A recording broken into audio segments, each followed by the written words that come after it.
and welcome to Crystal Guard. I'm Camille Salazar-Hadaway, and I'll be your host for the show. We have a lot to reveal today, and to kick things off, let's get a first introduction to our new attacker Osa and some of the other changes coming with Crystal Guard. Take it away, Chris Waters in Ubisoft News.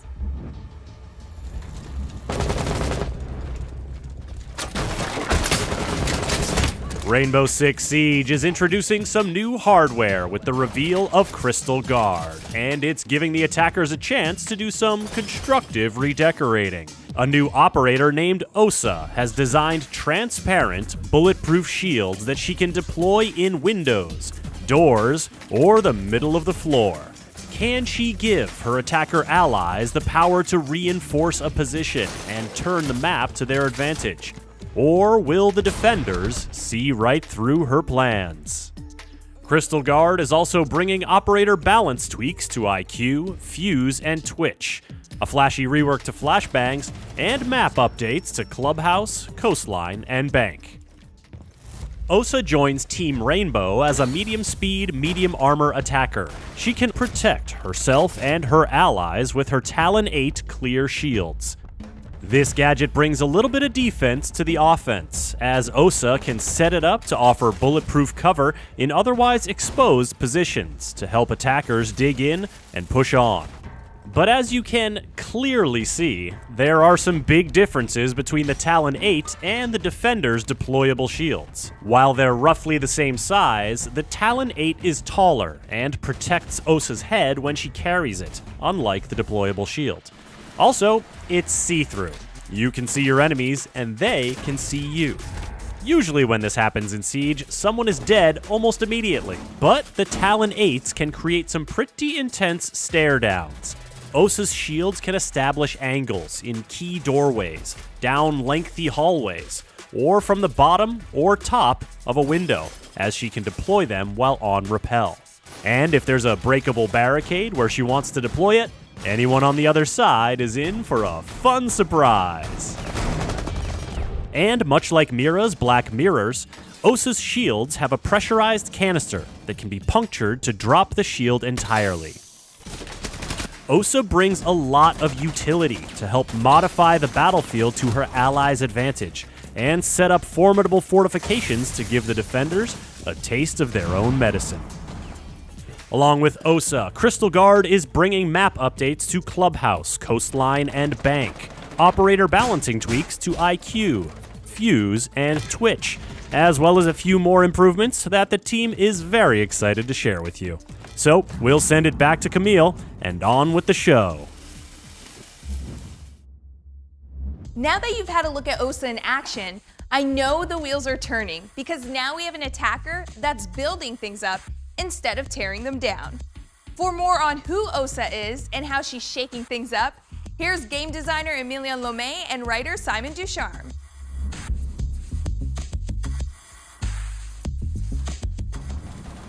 So Osa's gadget is the Talon Shield. The Talon Shield is our attempt to provide for the attacking team something that is more common with the Defender playstyle, which is a deployable gadget, something that you use to fortify a position. This original tendency of attack and defense is still quite strong, but we also know that attacker in Rainbow Six Siege needs to secure the map, needs to take forward position, needs to flank watch once they've done that. And the idea of bringing a gadget that inherently feels like a defender gadget, but on the attacker side, allows us to reinforce that playstyle. So what we want to see is, as an attacker, I've secured a position, I deploy the shield, this is mine, this is my fortified position, this is like this outpost in defender's territory from which I can now cover my teammate, I can now execute on site, I can throw smoke for this position, I can hold position and angles that before were not available to my team at all. You can equip the shield in your hands and move with the shield. It's very similar to a shield operator, a lot less strong, so you are at least as vulnerable as a blitz shield, for example. But contrary to a blitz shield, you cannot charge, you cannot flash the enemy, you cannot melee them with your own shield, so she's not designed to be used that way at all. You can be safe for a little while by the time to place your shield, but not much more. We wanted the full transparency, so you can see both sides through the shield. We believe this is a very interesting gameplay element. those few seconds of tension when you both look at each other in your eyes and you're ready to shoot are invaluable. Because it's bulletproof glass shield and now in Siege bulletproof glass can be shattered, attackers can use that as well. The security window on Clubhouse, for example, is looking towards bedroom and master bedroom and gym, and you don't really want the defender to use it, so you can place your own shield there, shatter your own shield with your own melee to shut the line of sight. So that shattering effect, even though is mostly intended as a counter available to defense, is a tool that the attacker can use in a clever way, and I'm sure there are many more options that we'll see happen in the future. So you have to be very careful because defenders will be able to get rid of your shield. They can use impact grenade and C4. Those are explosive. They're gonna wipe the shield right away. If you're behind it and the C4 explodes, you're in a very tough spot. Tashanka, like smoke for example, if they see someone, and they will because the shield is transparent, they can literally smoke you out. And that's very risky for you. So OSA is not a guaranteed safe spot. Okay, so for loadout, we've used weapons that you are very familiar with. The first one is the 5.56 from Thermite. It's his AR, very powerful weapon, but so far only Thermite get to use it, and it has a very specific role. So we want to see how this weapon behaves on a very different operator. Second one is the PDW9. So that's the SMG from Jackal. This is to give you a more aggressive option, I would argue, and I think people that's going to choose one or the other are going to play OSA very differently, and that's definitely the point. And finally, for the secondary weapon, she has the PMM. That's because I like the PMM, and I wanted her to have the PMM. 10 seconds. The one thing that we gave her was the Claymore, because having the Claymore to at least protect yourself from flanks is definitely something useful. And then you have the smoke grenade. That was a suggestion we got from pro workshops, where our professional player advised us to use this, because having this shield as a fortified position and an advanced position allows you to drop your smoke on site from a much closer position. And it's very interesting, like this idea of having the shield as a way to support the push, support the execution, and eventually reuse the shield as a way to defend the diffuser once it's planted is very interesting. As far as role goes, you can make her in the same category as a Nomad or Gridlock. She's very different, very different. But if we really want to put a word on it, she would be similar to those because she is here for map control. That being said, since her gadget is deployable, you can even have them used by your teammates while you go on a flank. So many strategies are going to come with this one. But I love the fact that we never know. The creativity you can have with it is unfathomable. I can't wait to see what the community is going to come up with.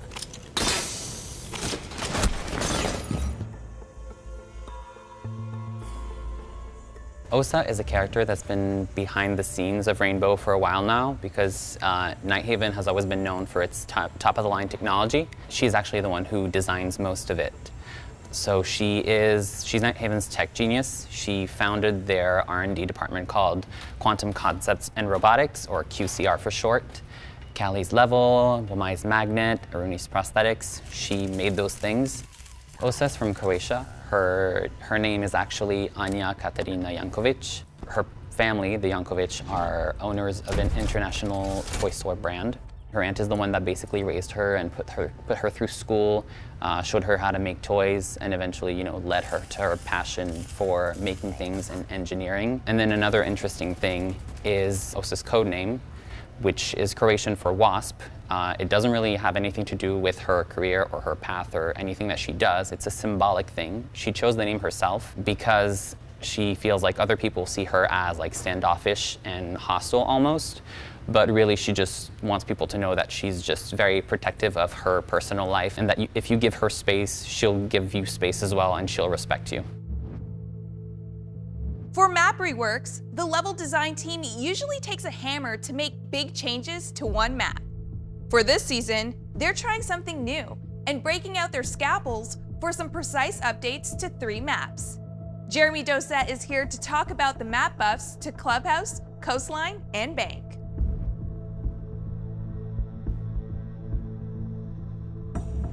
All we were going to do is move a bomb into stage next to bar and do a few tweaks to bar. So we added a doorway in between bar and made the flow an awful lot nicer and better, so it's easier to defend. And then Whilst we were looking at it, we cleared out a path through kennels from main gate, turn right. We went through and actually put a path through there as well. So now you can actually navigate like a full 360 around the map rather than having to rappel up over buildings. We went through and cleaned up a lot of issues that are with that map. With the tech being updated, it means sound's better, lighting's better, propagation and gadget deployment's better. But for Clubhouse, that was it. It was just moving the bomb. So we hope it's going to get picked a little bit more. So Coastline, the changes were much bigger. We added a breakable wall on the outside of VIP, which means there's access from the deck in now. And then we added rappels up from the DJ deck to the roof, just underneath purple tarps. Then Courtyard, we made changes where originally the windows couldn't be barricaded. They're actually now barricadable, which makes a huge difference because you can block off lines of sight towards a bomb site. That's on all the floors. The other thing that changed a little bit is down in kitchen with service entrance. So we've added a little, next to the bathroom where you have the desk, where you have the soft walls, we've added a doorway window actually further into the room, which means you've actually got to go through and go through service to actually take advantage of the site. The bombs moved slightly, but not too much. Walls are redone, destruction's redone, everything's brought up to the standard that we actually want it to be at now. So it's a great quality of life change. Bank's been a long time coming. We rebuilt it from the ground up. All the walls are exactly in the same place, maybe 5 centimeters different. The sight lines from the skylights, maybe gave you a little bit too much of a view. The arched windows from exterior of garage, we blocked those off, so shooting to banana is harder. Adding cover to banana, so it's cover, non-cover, cover, non-cover. Also, there used to be a big pile of filing cabinets right at main entrance. We took those out and put a doorway there. So now you've actually, rather than just going through the double doorway from entrance, you've actually got an option where you can go through. So if you are pinched and you are having a gunfight, you can actually have 2 people and actually take the person down. And then making the railings at the top of square destructible. And we can pause for the applause. We removed the bars from Vault because when you have a gunfight in Vault, most of the bullets are going to hit the bars and you never hit your target, which is a source of massive frustration when you're playing those sites. Same thing for Gold Vault, Money Vault. We took the bars out of there. The bars have gone from the entire map. There's other things. We moved the hatch in lobby so it drops into Vault. People wouldn't spawn at front because chances are you're going to get run out on, so we fixed those. You can still do them, but with the faster detection and the things we've done to move the vehicles around, you can still do them, but you're going to be detected and they're going to know you're there, like the attackers will know you're there. So if you spawn at the front of Jewelry where the manhole that goes down into tunnel, we add an alleyway all the way through so you can go to the back access to terrace and everything else. We've played with the elevators, moved them around a little bit. They're still in the elevator shafts, obviously, but we've moved them around, changed the hatches and the way you can actually go into the elevators. So they're a little bit more usable. It's time that Bank needed some love, and Bank's got some love. At our Future of Siege panel back in February, we teased that changes were coming to Elite skins. Some of these new customization options are launching with Crystal Guard. And there are many more on the way in the future. Matt Daigle from the customization team has more.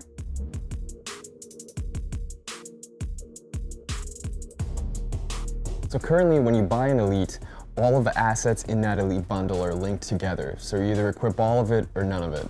So we've worked to solve that as we showcased at the SI this year. We're going to be rolling it out in 2 stages. The first stage we wanted to bring to players as soon as possible, so for the upcoming season, players will be able to select between headgears and uniforms individually. For example, if you have Tachanka's unicorn headgear and you want to mix it with his Elite, you can do that. For the first stage, the op cards, victory dances, and the ability skins will remain linked to the uniform. So the second stage will be the product and feature we fully envision, where players will be able to mix and match between every single asset, ability skins, victory dances, op cards, their favorite headgears and uniforms. And we also are bringing some customization options to op cards, but we'll let you know more about that in the future. We're looking forward to seeing everyone's favorite and unique combinations. Balancing a live game never stops. And in this next segment, we're talking updates for Twitch, Fuse, IQ, along with an adjustment to the flash detection system. Daniel Perez from Ubisoft Barcelona is the person to go over these changes. Take it away, Daniel.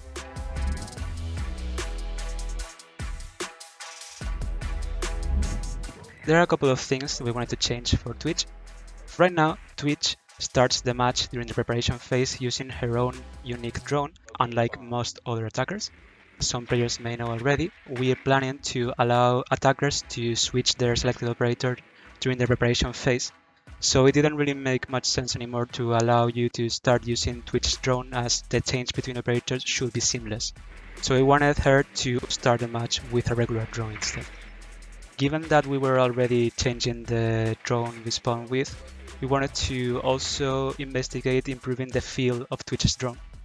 So we decided to remove the restriction that it can't jump, so it will be able to jump just as any drone. We also wanted to remove the electricity damage, so we changed it to laser, which is a different kind of damage. It should be mostly the same for players, but it has a huge benefit, and it is that it has infinite range, so you won't miss any shots anymore because the gadget is too far away. The big change here is that we are also allowing now to deploy the charge on reinforced surfaces. This is a big change, and it has a trade-off. First of all, if you do this, there will be a delayed activation time, which will give a heads up to defenders that it's coming, so defenders will be able to be ready and counter it using either electricity or a mute device as before, but also it will spawn a tube which can be actually shot at and destroyed in order to stop the pellets from coming.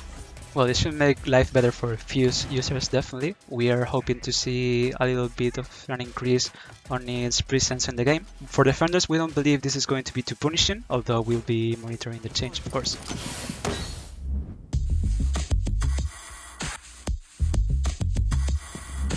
Basically, what we're doing here is allowing IQ users to use the smart ping system for any gadget that you detect using her electric field detector. This is actually a pretty cool change because we brought over some new tech to the game in order to allow us to use 2D UI elements in 3D meshes. And here I wanted to give a huge thanks to our lead UI programmer in Ubisoft Barcelona, Jose Manuel Fernandez, who made it possible. So we hope that allowing IQ to ping enemy gadgets using the smart ping system should improve team communication even when there's no voice chat, as every teammate will be able to see what she's seeing. But also, like in the monitor itself, IQ will be able to see the icons themselves before pinging them, which should also allow her to identify elements easier.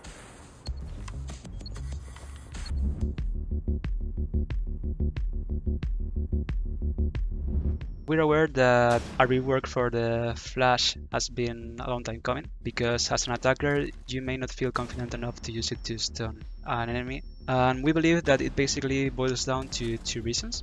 First of all, even if you actually hit someone with a stun grenade and they're in range, they may still get affected with such a low intensity that it may not even look like they've been flashed at all, and they are still able to see with perfect clarity, or at least good enough. And also, for defenders, it was probably a little bit too easy to counter because you just needed to literally turn around, not see the flash blast, and then you're good to go. So we wanted to change these things. When you get flash, you now will always get flash at full intensity, so you always will see your full screen completely white. However, what we're changing now is the duration of the flash. So if you're far away or partially blocked, you will get a much shorter flash. We have changed the detection algorithm itself to account for multiple parameters. So even if you're looking in the opposite direction, you will still get a little bit of flash, because we're trying to simulate rays of light bouncing off walls in the immediate environment to make it more reliable when you try to use it. One of the major issues our community has dealt with over the past few years is the visibility of operators in certain situations. To discuss how we're addressing this issue in Crystal Guard and other quality of life changes coming with the season, we have UX designer Sébastien Francois.